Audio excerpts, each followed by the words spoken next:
So welcome to Asia Reimagined, and I'm very pleased this morning to help you reimagine Asia.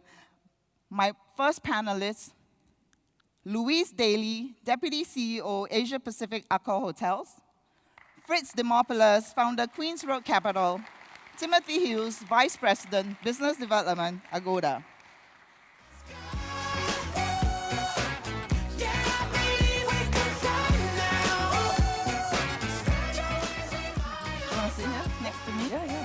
And Fritz next to. Like this? Oh, then you do it by Sit over himself. there? Yeah.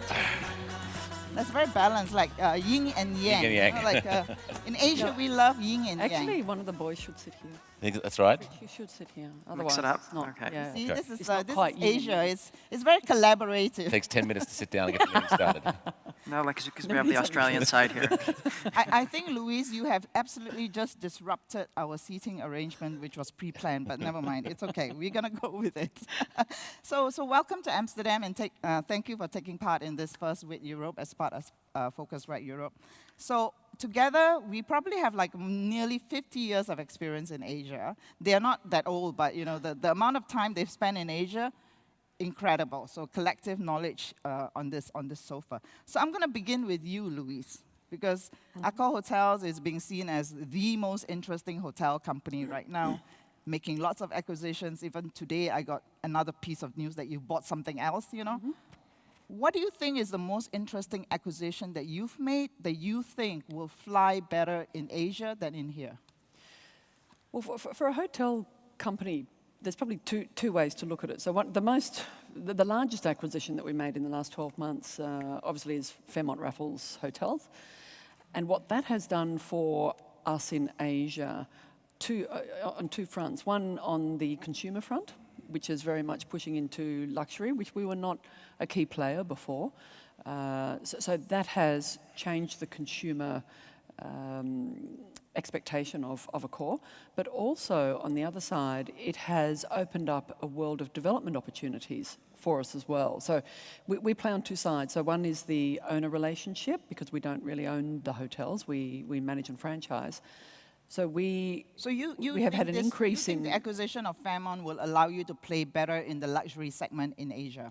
On two fronts, with the consumer and with the hotel owner and developers. Okay. So that has, for us, the justification of the acquisition cost of FRHI in Asia Pacific is a no-brainer because it's about the pipeline for the future. Is awesome. And then on the other side, what can we do as a hotel company? We're not a tech company, so what helps us do what we do better? The other acquisition is John Paul, which is on the concierge side, and they are much better currently than Accor at delivering meaningful communications to their client base, so their engagement is much higher. So we stand to gain a lot on our loyalty front. Okay, and that's part of helping your guests deal with the destination piece.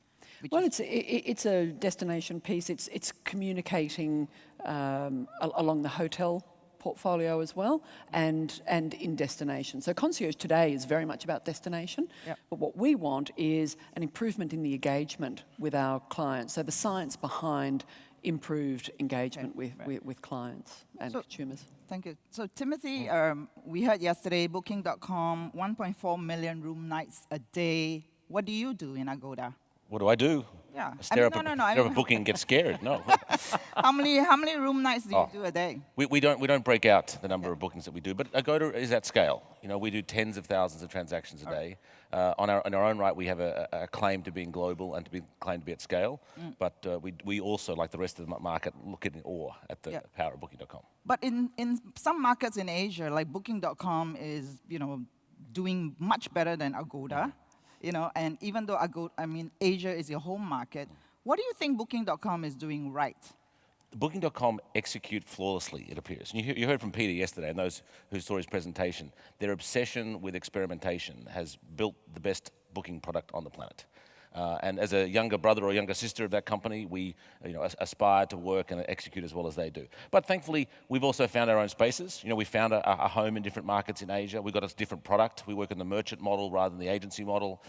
We target different markets differently. We have different marketing channels that work for us better.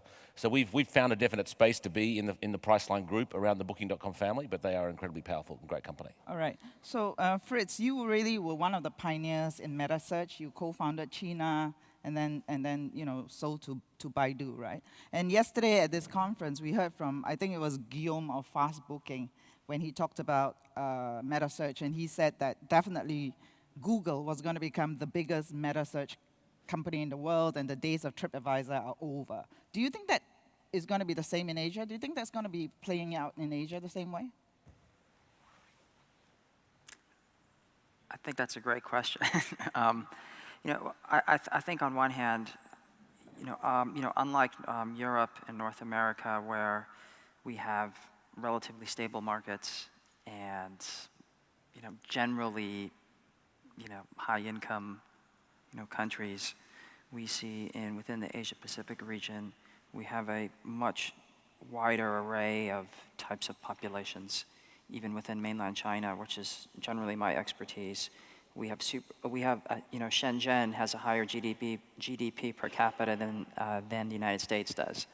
And then you have Hong Kong, which is also part of China, but then you have some very, very poor parts, meaning we see this wide array in China just from income levels, sophistication of consumers, and also some of these markets are just emerging. The rule of law works in some countries, or at least I should say contract law. I don't know about government law, but contract law works in some countries. In some countries, it doesn't work at all. And so in that highly dynamic environment with this multifarious, complex countries and people and societies, I think it's much harder for any one company to say, thanks very much, we're taking all this for ourselves. It's possible Google may do quite well, but what we've seen is in places like Korea, China, Japan, Russia, which I know is not part of Asia, but as also as a developing market, Google's not number one in any one of those countries. And so what we see is when there's a domestic internet industry and a little bit of craziness and uncertainty, not like Western Europe and the States, but more like like really most of the world, it's going to be a little bit more difficult, I think, for the guys at Google to say, thanks very much, we're going to disrupt everyone. What I think instead we'll see is a healthy fragmentation of companies. I think Agoda is an exceptional company that started in Southeast Asia and doing extremely well in a number of markets. And I know that we're not allowed to say the numbers, but the cash flows from Agoda is like more than the revenues for most Chinese companies, right? And so there's room for these niches, and some of these niches are massive, and those companies are growing. And unless Google can leapfrog, but right now, I think that craziness and that variety, we're going to continue to see fragmentation. We're not going to see any one dominant player. Okay. And it's going to be great. So that makes really sort of much more diverse and colorful market, right? Which is why we stay in Asia, right, to be honest. That's why you stay in Asia. So tell me, what is the most exciting trend that's happening in travel in Asia right now that's really exciting you, or one that's really frightening you? I suppose, building on Fritz's point, it's hard to group all of Asia in one basket in that regard, particularly as China is so different to all parts of Asia. In China, search doesn't work. Like raw Google regular search doesn't work. It's not a particularly neutral product search. So people have bypassed search and gone to platform plays, and WeChat being the classic example. And there's more a battle of platforms going on in China than there is a battle for dominance in search. So if you want to be in China, you've got to figure out how to get onto various platforms in a very different way that you would have to figure out how to do marketing in other parts of Asia. Okay. But the most exciting thing, and you showed it on your slide, and it's not a secret, it's not a mystery, is the phone, right? And the rise of the app and the rise of platforms on the phone. The Agoda of 2012 and 13 based its life on how much money we could spend efficiently on Google and other things, but broadly on Google. The Agoda of 2017, half of our business will be on the app by the end of this year. It's a transformation in our company. In the 5 years that I've been there, we've transformed from a Google PPC-led business to an app-led business. And we've done that off the back of the Asian demand, the Asian consumer, who wants to see things on their phone. And that's changed the sorts of products we can deliver. The things you can deliver in the app are very different to things you can deliver even on a mobile web experience. And we've done that as we've chased the desires of the Asian consumer. So the phone has changed everything. Right. Louise? Yeah, I agree. I mean, you look at the two biggest markets in Asia being India and China, and you look at the explosion of China travel and Indian domestic travel on the back of improved technology and that ubiquitousness of technology now powered by mobile. That, of course, is also a big challenge for hotel companies to integrate and keep up with that. It's mind-blowing in how difficult it is. There's a new startup every day and they're doing something new, and for a hotel company, how do we engage on so many different fronts to try and almost forward guess what the consumer wants? So what we need to do is, increase that engagement level and actually deliver the basic platforms better. We won't be a tech company. That's not what we do. Get the basics right. But I know that one thing that you are excited about is food, right? I mean, in Asia. Oh, yeah. In Asia, food and beverage revenues form more of a percentage for your hotels than room revenues, right? Yeah, so if we're looking at what opportunity do we have that is realistic, it is around food and broadening the engagement with our existing customer base in a different way. Not necessarily in a hotel stay, but in their everyday around Asia, because very big local clients that are the engagement around food, the social aspects around food, the sharing, and the ability to integrate technology around food, for me is probably, I see it as a little bit easier moving forward than the play in the hotel area. So you want to make sure that food revenue stays with the hotel and it's not disintermediated like the rooms have been by the OTA. So we have a lot of it's already disintermediated. That's already happened to some degree, and particularly in Asia, it's growing massively. You look at in China. Sharing. Well, you've got Tencent that has Meituan, which is like a Groupon and investment in Jianping. Then you've got Chope, you've got E2Go. I mean, I could keep going all across Asia. So actually, we ran a hotel event in Hong Kong in March, and we talked about the opportunity for hotels to deliver their room service through these food sharing services to local customers. And one of the things was that the hotels could not meet that 30-minute time limit that this food sharing services. So it's really kind of forcing hotels to rethink the pace of their Well, I'm sorry, Tim. I'm not necessarily looking at it from a hotel food and beverage standpoint. Right. I'm looking at it from a market standpoint in terms of how can we engage third-party restaurants to provide a wider platform for our existing customers. Because what are our assets? We have very good loyalty program, growing every day.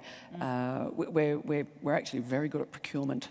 So how do we bring those into a model that helps us deliver more value? You stand on a street corner in Asia, any Asian city, Bangkok, Singapore, Hong Kong, China. There are branded motorbikes flying past you every second. Uber Eats going this way, Grab going that way, Food Panda going this way.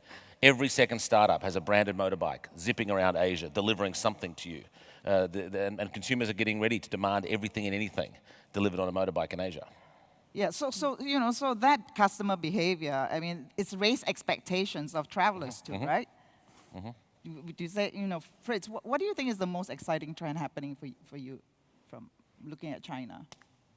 Well, I was thinking about this when I was arguing with my Dutch taxi driver this morning, right? No, of course I can't understand Dutch, but I think I thought it was interesting that when we look at Asia, for a lot of people in the audience, Asia is just like this huge thing, right? And I was just thinking, how many rich Asians are there? When we think about China, Japan, Korea, Singapore, Hong Kong, Taiwan, and you realize that there's probably as many rich Asians as there are Western Europeans, I think. There's probably 300 to 400 million people who have income levels and spending levels and the willingness to consume, services from the, from the travel industry. I mean, I'm thinking there's 400 million of them, and to me that's just so large and shocking that, I mean, to me that's just a super exciting opportunity, just from that super simple analysis. Of course, the catch is, the Japanese are completely different than the Koreans, than the Chinese, than the people from Hong Kong. Just like the Italians are different than the Russians, than the Germans, and especially the Dutch, right? But to me, I'm super excited about that. And then at the same time, I'm also excited about, the idea of the first-time traveler. And we're seeing more and more first-time travelers, and especially the ones that are kind of lost on the street here, like looking for the museum or something like that. And that's a much larger market, obviously. And that's the more middle to maybe emerging middle class, consumers. And there's probably 500 million of them in China alone, and another 500 million in India. And Indo has, 50 million of them. I mean, meaning, that's a second group of people I'm super excited about. But what does that mean for service providers and companies trying to target these consumers? Well, clearly, it requires a level of personalization. That might mean local language support. It might mean taking local payment solutions that are very, very common in those countries. So in China, it better be Alipay, Tencent Pay, Union Pay. You better have a customer service center that is actually engaging on WeChat, actually, and also providing a level of service that's expected in those countries. Like, for example, in some industries in China, there are it's actually implicit that there's a money-back guarantee. If the customer complains, here's your money back. And service providers need to get used to that. And I'm not saying a service provider here has to compromise entirely, but just to be aware that in this effort to target these massive groups of consumers, to be aware of all those issues related to personalization. But to me, I'm super excited about it. So there's an amazing sort of inevitability in Asia. Like, take a few sort of numbers to think about. The first online travel bookings were done in like 1996 or so. So people who were born in 1996 are now 21. They don't know any better. But that also means that the 28 and 29-year-olds of Asia who are growing into the middle class and growing into economies that are emerging with emerging wealth don't know anything but the phone and online travel. And these people are now starting to explore as first-time travelers or second-time travelers or third-time travelers. So we can feed a lot of our growth just off that emerging nature of a middle class as the young get slightly older. But there's also another inevitability. I'm probably one of the few people who the first Phocuswright in Europe I went to was in 2000 in Montreux. So 17 years ago, I went to a Phocuswright. And people spoke at that Phocuswright about the potential for mobile, because WAP had just emerged in Europe, with Wireless Application Protocol. We spoke of the potential for mobile in 2000 in Montreux. Now, of course, it took until the emergence of probably the iPhone 3 until it was really a dead set story. And now, we look back and it was inevitable in 2000 that mobile was going to take over. Well, China is the same. It is inevitable that China will be the biggest economy in the world. Not today, not tomorrow, but it's inevitable. And it's inevitable that markets and people working in travel here will be dependent on Chinese consumers to grow their revenue and grow their products.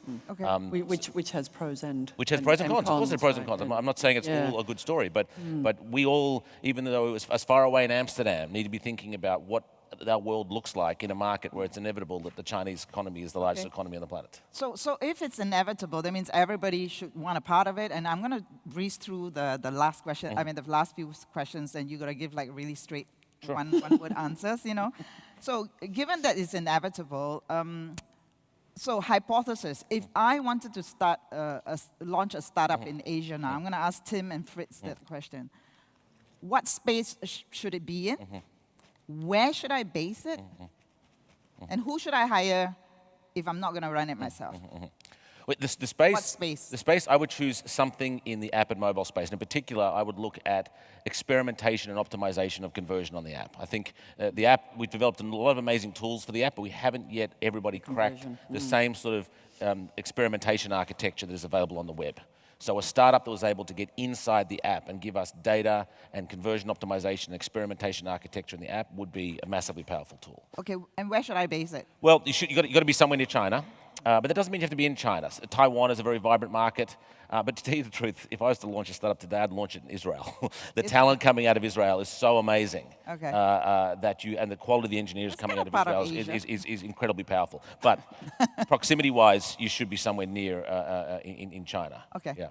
Fritz, what would your Yeah. next startup, what space? Oh, yeah, well, I think from a platform perspective, of course, mobile. I mean, that makes, all the sense in the world, possibly integrated with WeChat or other chat businesses. Commerce, I love commerce. It doesn't technically have to be travel.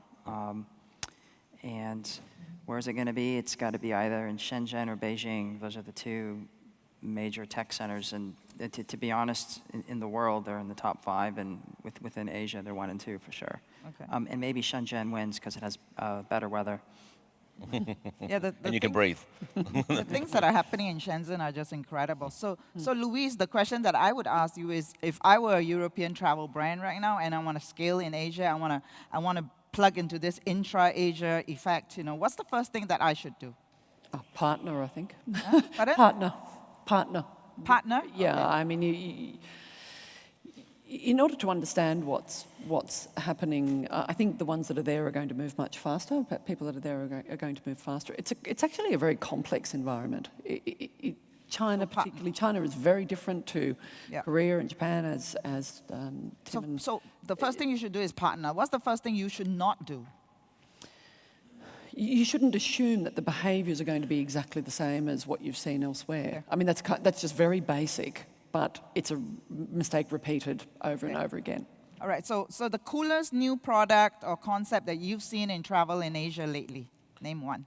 Coolest new product I've seen in. Oh wow, I don't know where to start with that. I mean, I tell you what. And it sounds boring. It's because the app allows us to know more about the consumer. We can personalize more. So the coolest new things that are happening at the moment are personalization, and they're driven by the ability, the functionality of the app to deliver more targeted services. So I think that's where we're going to see a lot of coolness happening in personalization. A company called Local Measure, which started out of Australia actually, and now is moving across the world. They basically take somebody in location and make their data available to the hotel so that somebody in the hotel can respond to queries or even compliments on through social channels, and it's really interesting. Fritz? Yeah, I mean, I'm a big supporter and believer in the local tourism activity space, and I think we're seeing a couple of very interesting companies globally, but also a couple in Asia that are they're raising money, they're providing exceptional service, whether on the B2C side or the B2B side. They're getting inventory. It's almost when, I mean, nowadays, I mean, how many people try to hail a cab? Nobody does. They just pop on Uber or Lyft or whatever, or maybe call My Taxi. And it's almost the same thing, I think, in the local tourism activity space. I mean, I just can't imagine someone's going to go to a city and say, I'll just walk over to this activity and see if I can sign something up or rely on the concierge.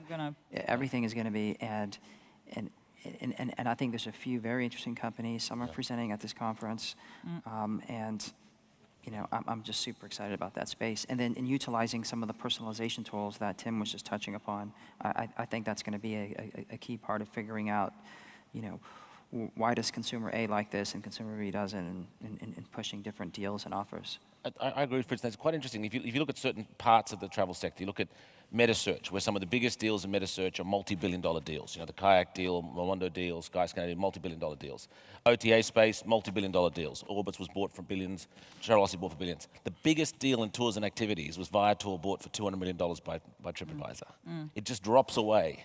And it doesn't make any sense because the tours and activity market is perfect for online. Disparate supply, consumer demand, confusing product, online calls for it. Tim, I think what's very interesting in the history of meta-search, Sidestep was acquired for 200. Right. And only afterwards, right.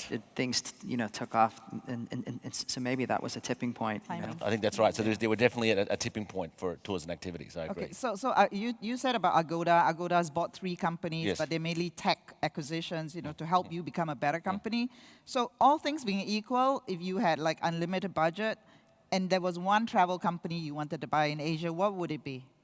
Or would you start your own? To tell the truth, as a go-to, we wouldn't buy a travel company. You wouldn't? We would buy a e-commerce enabling company. We would buy a data science company. We would buy a fintech company to help us save money on merchant transactions. We'd buy a communication and CRM company to help us with AI and chat. So we're doing a lot of acqui-hire activity, but none of it's in the travel space. It's all in the e-commerce enabling space. Okay. Louise? Rather than buying, what we're doing is spending some money around running an accelerator and seeing who we can partner with, as opposed to buying, because the reality is we're probably not going to be the end bidder. But what's happening in the space and being able to partner with those that do at a very early stage. Investing in startups. Well, after an accelerator, you don't even necessarily have to invest. It's do we partner? What are we not seeing? We're quite traditional in a way. It's in the last few years we've become a little bit more disruptive, but still at the core, the company can be very traditional. So how do we, at a very low level, break that apart? But then, if it was truly an unlimited budget, you'd go for something like Tencent. 10 cents. And 10 cents. Fritz, what about you? Well, that was my idea. I would say I would take a nice pool of capital, walk over to Tencent in Shenzhen, and say, let's try to do something together, kind of utilizing your existing platforms, and see how we can completely disrupt, the incumbent players for sure. Okay. I'd be super excited about that. So last 20 seconds, right? Reimagine the future, right? What will we be talking about 12 years from now? The inevitability of China being the largest economy in the world. How it was inevitable. It would have happened by then. Okay. Yeah, I think we'll be talking about players like Tencent, because for me, they're the next Google, basically. Okay. Yeah. Fritz? Yeah, we're going to ask we're going to ask a question. Who's going to be the biggest travel company in the world? And then the question, is it Ctrip, is it Alibaba, or is it Tencent? It's one of those three, and it's going to be interesting to figure that out. Excellent. Please join me in thanking my panelists, Timothy, Louise, and Fritz. Thanks. Thank you. Yes, Yanni.